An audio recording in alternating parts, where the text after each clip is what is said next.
false claims about the royal family, which played on her fears and fueled paranoia. Once again, the Queen of Consorts surprises us, but not in a good way.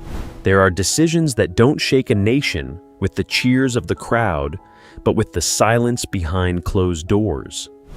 And this time, the center of that upheaval wasn't a political crisis or a public scandal, but a decision considered unprecedented in British royal history. At Buckingham Palace, an emergency meeting was convened in a heavy atmosphere. Senior members of the royal family arrived one after another. King Charles III sat before a crucial document, hesitating before signing. Outside the closed doors, Queen Camilla waited silently, unaware that in just a few minutes, her life and position could change forever. Prince William was summoned in silence. Princess Anne appeared with a serious expression. Catherine, Princess of Wales, also sensed a major event approaching. No one spoke, but all understood that the decision about to be made would affect the future of the entire royal family. Then the moment arrived. Charles signed the declaration. As the story unfolds, Camilla would no longer use the title Queen. All constitutional duties associated with that role would end, and she would return to her title as Duchess of Cornwall. A single signature altered the seemingly immutable order within the royal family. But what led Charles to this painful decision? What truly happened behind the palace walls? And was this a husband's choice or a monarch's duty to prioritize authority over personal feelings? Before we delve into the full story, if you enjoy videos analyzing the royal family political stories and dramatic events behind the palace gates, don't forget to subscribe, turn on notifications, and leave your comments below. Now let's begin. Before the declaration was signed, this crisis hadn't emerged overnight. It had quietly built up over months, even years within rooms the public would never see. For King Charles, this wasn't just a matter of title. It was a struggle between the two most important things in his life, the woman he had protected for decades, and the crown he had sworn to uphold. Charles wanted to protect Camilla, but at the same time, he understood that if the royal family began to develop opposing centers of power, the stability of the monarchy would be threatened from within. For Camilla, it was a very personal pain. She believed she had sacrificed too much to gain her place beside Charles. She had endured years of public judgment, suffered criticism, and rebuilt her image step by step. So as William and Catherine's roles grew larger, Camilla began to feel marginalized. Not by a public declaration, but by small, repeated shifts enough to convince her that her position was gradually shrinking. Meanwhile, Prince William saw the story through the eyes of a future king. For William, the issue wasn't just family sentiment. It was the power structure. A monarchy couldn't function with two centers of influence, coexisting, one belonging to the current dynasty and one to the successor generation. William believed things had to be clear before it was too late. Catherine, on the other hand, chose to observe in silence. She didn't throw herself into the center of the conflict, but she saw signs of instability, tense exchanges, internal interference changes involving the Welsh family. Catherine took note of every detail, not to attack anyone, but because she understood that silence was sometimes no longer enough to protect the family. And then there was Princess Anne, who always put duty above personal feelings. Anne understood Charles's pain. She also understood Camilla's predicament. But for Anne, the royal family could not be led by hesitation. If Charles continued to delay, the crisis might no longer be behind palace doors. It could erupt in public. Each member of the family harbored a different fear. Charles feared losing Camilla. Camilla feared being erased. William feared the future of the monarchy would be obscured. Catherine feared this tension spreading to her own family. And Anne feared that if they did not act, the monarchy would pay an even higher price. And it was these fears that led the entire family to a point of no return. The real tipping point occurred after the Commonwealth ceremony, one of the royal family's most iconic events. Once the formalities were over and the public smiles had faded, senior members were invited into St. George's Hall for a private meeting. Initially, it was supposed to be a brief post-event exchange. Charles wanted a briefing. William was preparing for some new duties. Catherine maintained her usual composure. Anne observed the room with her familiar caution, but Camilla entered the meeting in a completely different mood. Throughout the ceremony, she had noticed palace officials repeatedly turning to William and Catherine for their input. Small decisions, ceremonial instructions, changes in reception arrangements, all made Camilla feel like she was no longer at the center. For her, it wasn't just preparation for the future.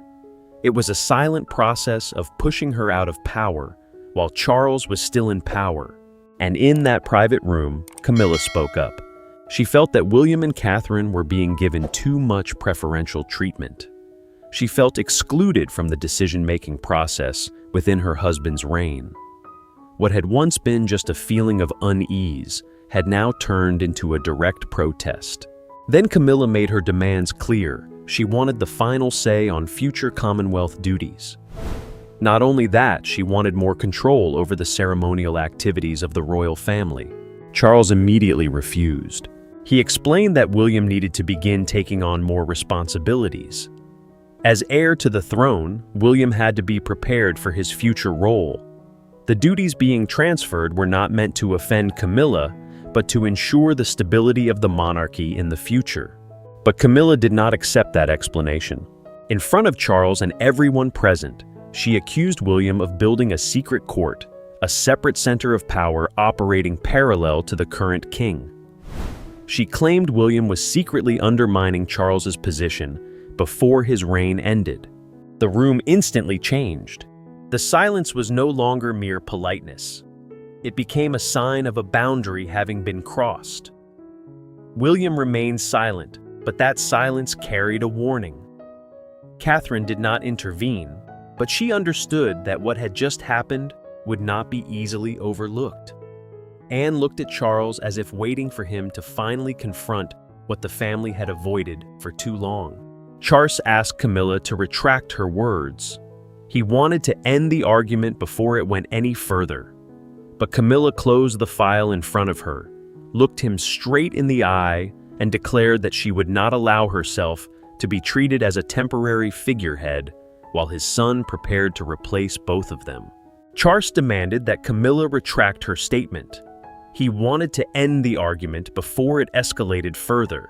But Camilla closed the file in front of him, looked him straight in the eye, and declared that she would not allow herself to be treated as a temporary figurehead, while his son prepared to replace both of them. From that moment on, the crisis was no longer a quiet discomfort within the royal family. It had become a direct challenge to the order of succession, and Charles understood that if he continued to remain silent, the next confrontation might not take place behind closed doors. After the doors of the meeting room closed, Charles could no longer convince himself that this was merely a family disagreement. What had just happened at St. George's Hall went far beyond a mere argument between his wife and son. It touched upon the most sensitive aspects of the royal family power, the order of succession, and the stability of the crown. Charles asked everyone to leave the room, keeping only Anne.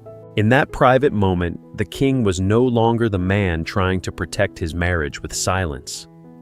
He was a monarch forced to confront the growing danger within his own family. Charles admitted to Anne that Camilla had transformed a personal insecurity into a challenge to how the royal family was preparing for the future. Anne said little, but each word she uttered carried the weight of a judgment. She understood Charles loved Camilla. She also understood that he had spent years protecting her position in the public eye. But Anne warned that if Charles continued to delay, the crisis would no longer be confined to the inner chambers. It could spill out of the palace, turning into a public split, and then the royal family would no longer be in control of the narrative. For Anne, compassion could not be a reason for paralysis. A king could grieve, but he could not allow personal emotions to cloud the order of the monarchy. Charles remained silent for a long time. Then he issued his first directive. His private secretary was instructed to review everything connected to Camilla's position: her privileges, powers, staff official schedule, ceremonial role, and every duty performed in the name of the crown. No public statements were made at that time. No press releases. No indication to the public that inside the palace a very serious process had just begun. But for those who understood how the royal family worked, this was a turning point. Because once a member of the royal family's power is under scrutiny, it means trust has been shaken.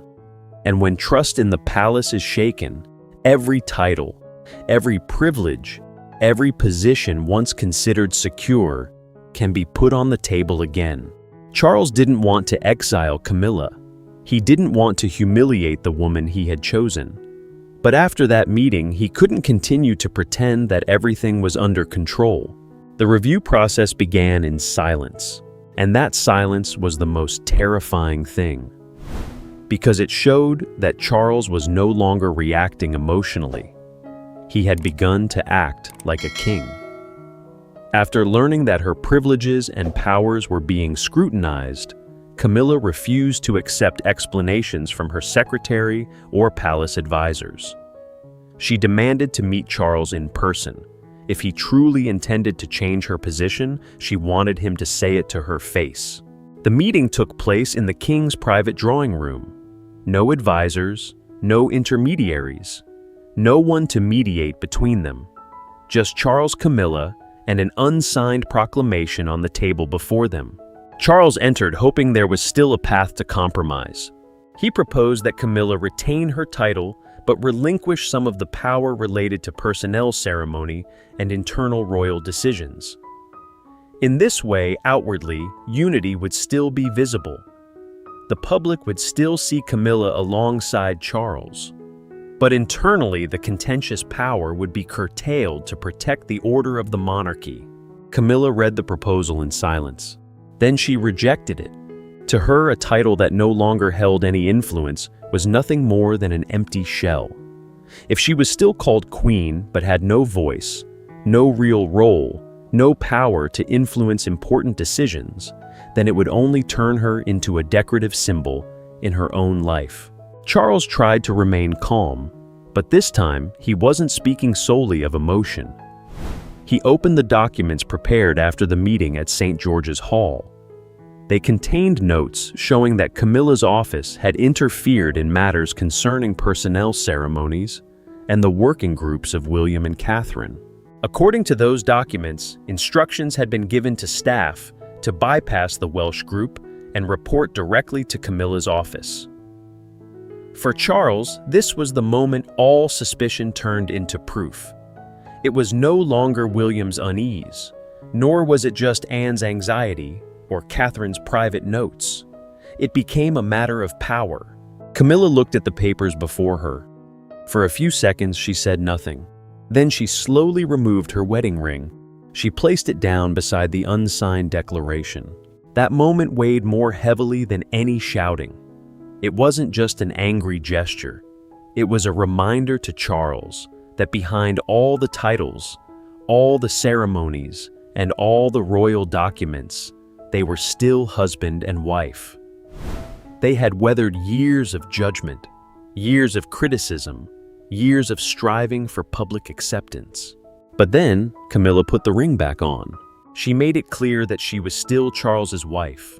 She wasn't leaving the marriage, but she also couldn't forgive being treated like a treacherous courtier, like someone who had conspired against the very crown she had strived to serve. Charles was silent. In that moment, he understood that compromise was no longer enough. Camilla didn't want a title stripped bare. He could not retain power for her if that power continued to obscure the order of succession. Camilla rose and left the room without looking back. As the door closed, Charles looked at the proposal on the table. The compromise he had hoped would save both the marriage and the institution now seemed meaningless. He picked up a pen and crossed out the option of retaining the title. Then he called his private secretary. His instructions were brief: prepare the official statement. From that moment on, this was no longer a negotiation between husband and wife. It had become the act of a king. After his private confrontation with Camilla, Charles understood that the final decision could not be based solely on personal emotion. If he acted, it had to be a well-founded action. If he revoked Camilla's power, that decision had to be placed within the framework of royal authority precedent and the order of succession. Therefore, a closed-door meeting was convened. In that room were Charles William, Princess Anne, and several senior advisors. The atmosphere was no longer the explosive tension of St. George's Hall. This time, everything was colder, slower, and more dangerous. For this was not a place for emotional arguments. This was where a decision that could change someone's position in the royal family was evaluated line by line, power by power, and consequence by consequence. The advisors presented their initial conclusion. Camilla's ceremonial power and official function existed thanks to the king's recognition. In other words, what was granted by the monarchy could also be revoked by the monarchy. Charles had the power to restructure her staff, withdraw her duties performed in the name of the crown, and remove her role from future ceremonies. But being able to do it didn't mean it was easy. Charles listened in silence. There was no triumph on his face, only the weariness of someone who knew any choice would be hurtful. Then William spoke.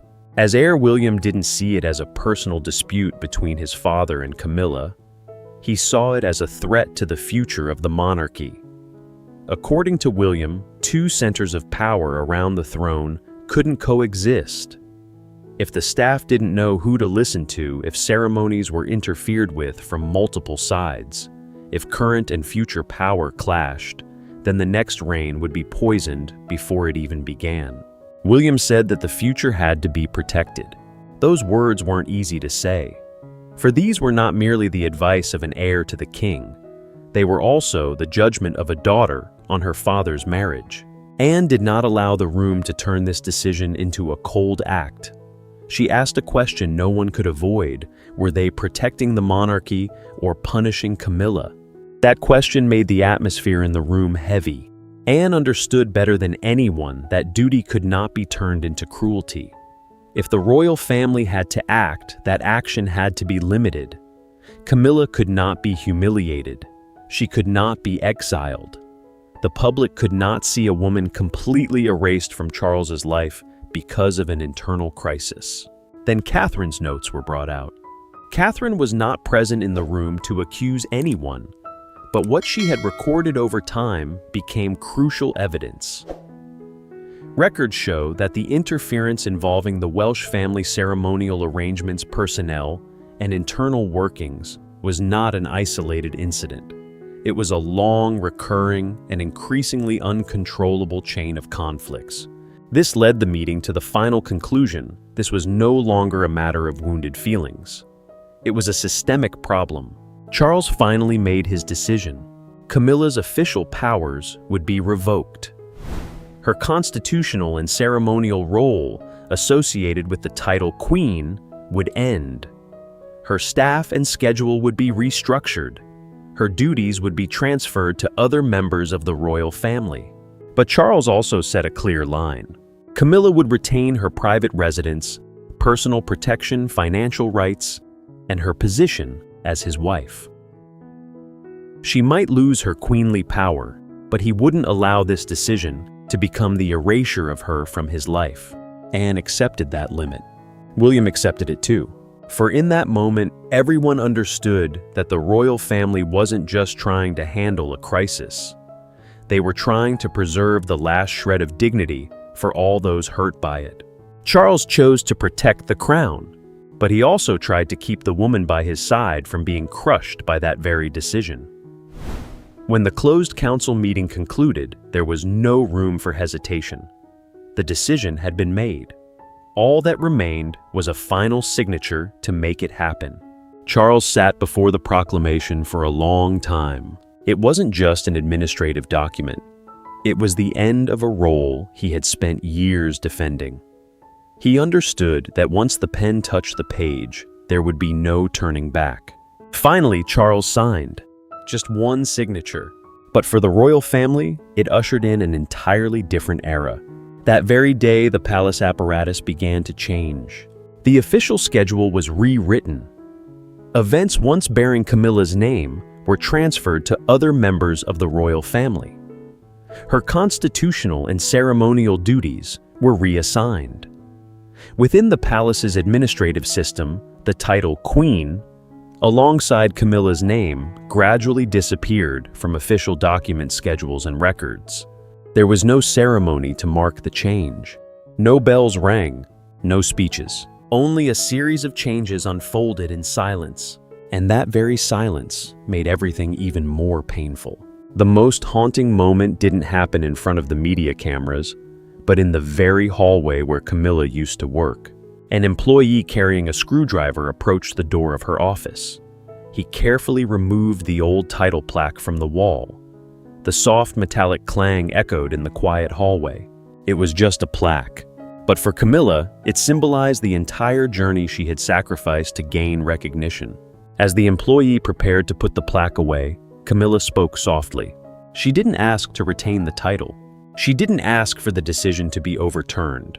She only asked for one thing: to leave that sign for her. The employee silently placed it on the desk and left the room. Camilla stood for a long time before the sign. She gently traced the words on it, as if touching a part of her life that had just ended. Soon after, Annabelle entered. There were no reproaches, no anger. Just the two sisters sitting together in the room, which now felt emptier than ever. Annabelle tried to comfort her sister, reminding her that she was still Charles's wife, still a member of the royal family, and still had her family. But for the first time since everything had happened, Camilla was no longer strong enough to hide her emotions. She broke down in tears. Amidst tears, Camilla admitted that she had prepared herself for many things. She had thought she would face public criticism, harsh articles, even political crises. But there was one thing she never believed would happen: that Charles, who had spent years defending her against the world, would be the one to sign the decision ending the role they had built together. What hurt Camilla most wasn't just the loss of a title. It was the feeling that all her sacrifices, all her years of suffering, and all her efforts to be accepted seemed to end with the signature of the man she loved most. In that room, there were no more arguments, no more meetings, no more legal documents.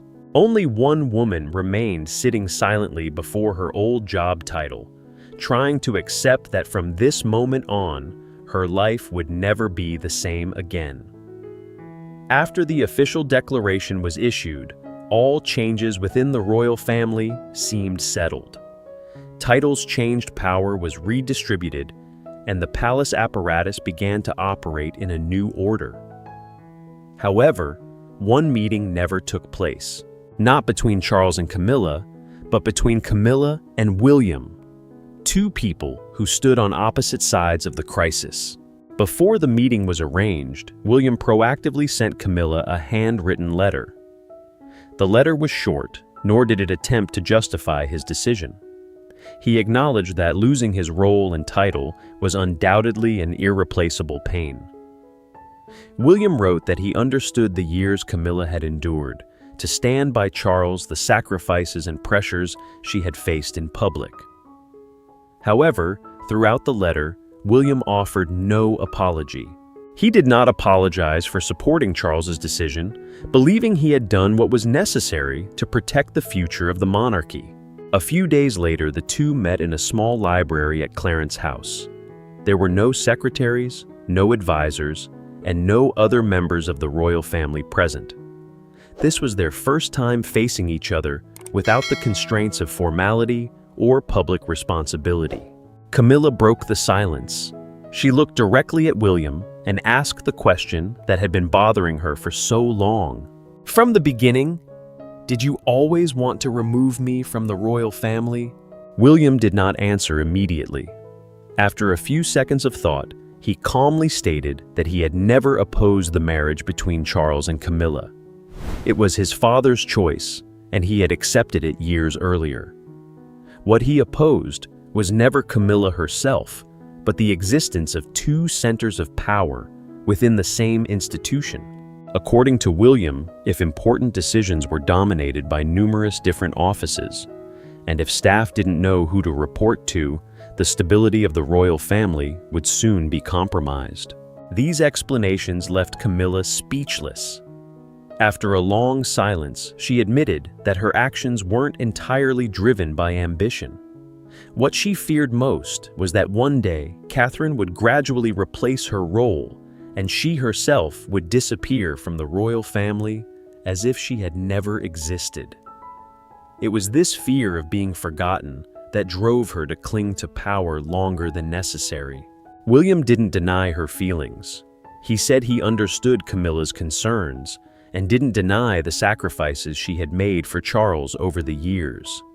But he emphasized that gratitude couldn't change the principles of the monarchy.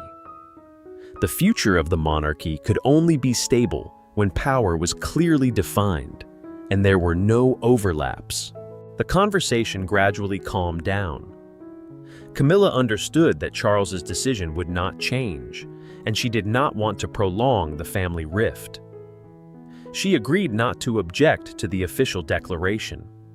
In return, she only hoped for one thing: that Charles would never be forced to publicly condemn the woman he had promised to protect. William looked at Camilla and nodded slightly. He promised that although her role had changed, her dignity would always be preserved. There would be no public humiliation, no smear campaigns, and no one would try to erase her past contributions to the royal family. The meeting ended with a nod, a silent farewell. The intense confrontation was gone, but neither was it a complete reconciliation.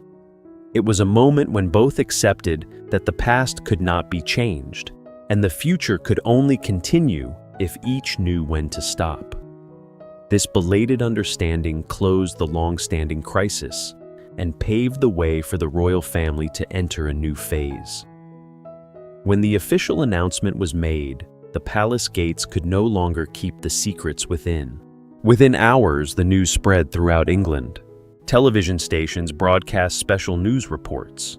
Many newspapers changed their front pages just before publication. In the squares outside Buckingham Palace and across all media platforms, people began debating this unprecedented decision. Some argued that Charles had acted out of necessity to protect the future of the royal family. Others believed he had been cruel to the woman who had stood by him through the most difficult years. The country seemed divided into two camps. But amidst all this debate, all eyes were on one single moment. It was Camilla's first appearance after the historic decision.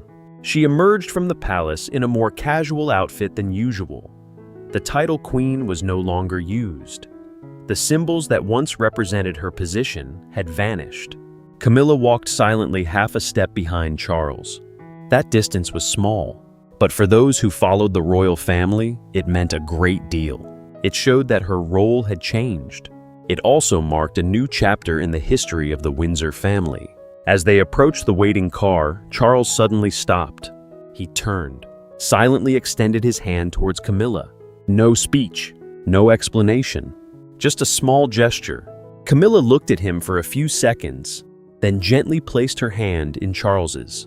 In that moment, it seemed as if all the shouting of the press had subsided. Charles did not restore Camilla's title, neither did he change his decision. But with that simple act, he sent a message without words. Camilla may no longer be queen, but she is still the wife he chose.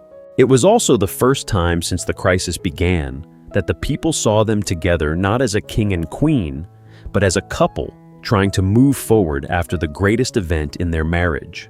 In the days that followed, things gradually stabilized. Camilla officially accepted the title of Duchess of Cornwall and no longer performed the duties associated with her role as queen. William took another step on the path to becoming the future king, his position more clearly established than ever before. Catherine continued to prepare for her role in the next reign, carrying with her the calmness and prudence that had helped her through this crisis. Anne accomplished what she always prioritized, protecting the stability of the institution, even if it meant harming her own family. And Charles? Perhaps he achieved what he was forced to do, but he also paid the greatest price. He maintained the clarity of succession. He protected the order of the monarchy, but the price he paid was the pain of the very woman he had spent years protecting. There are victories that don't feel like victories. There are decisions that are right in terms of responsibility, but leave wounds that never heal in the heart of the person who made them. And perhaps that is the greatest message this fictional story wants to convey, that sometimes love and duty cannot coexist completely. One can keep the crown or keep happiness, but it's very rare to have both. What about you? If you were in Charles's position, what would you choose to protect your love, or to prioritize the stability of an entire institution above all else? Please share your thoughts in the comments. I'd love to read everyone's perspective. If you enjoy stories about the royal family and the behind-the-scenes events, don't forget to like, subscribe, and turn on notifications so you don't miss the next videos. Thank you for watching until the end. See you in the next story.